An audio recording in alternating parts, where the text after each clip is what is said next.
We thank you for choosing us. I'm Connie Cola. Katie and Steve have the afternoon off.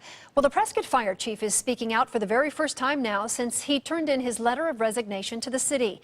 And city officials say Dan Freo handed in his notice to the city manager and assistant city manager during a scheduled meeting last week.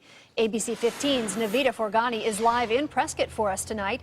And Navita, you've talked to the fire chief yourself. He says the city isn't releasing the whole truth. That's right, Connie. I have the release right here, and in it, it states that Chief Dan Freo wanted to step down, but I spoke to the chief himself, and he tells me that he would never voluntarily leave the men and women of the Prescott Fire Department, especially right now after they just lost 19 of their own.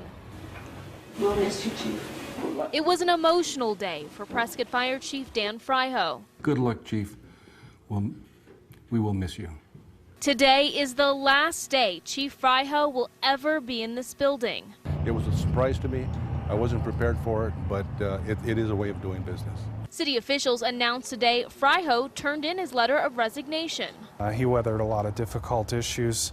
We appreciate all that he did for the city. According to the city, resigning was Freo's decision, but the chief doesn't see it that way.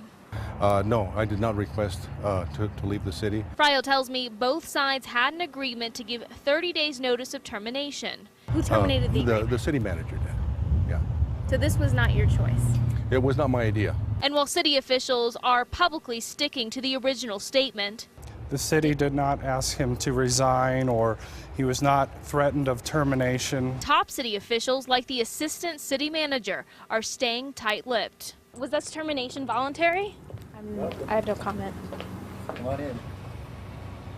And Freo does tell me that he was not given a reason for why he was terminated. I did put in a request to speak to the city manager, and the city has denied that request. Connie?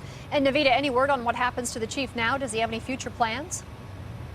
Well, he's going to enjoy retirement. He's actually retired before. They asked him to step in as interim back in 2012, gave him the chief's position full time, and now he's just going to go back to being retired. So I'm sure he's got a lot on his honey-do list that his wife is expecting him to complete. Probably so. Navita Forgani live for us in Prescott tonight. Thank you.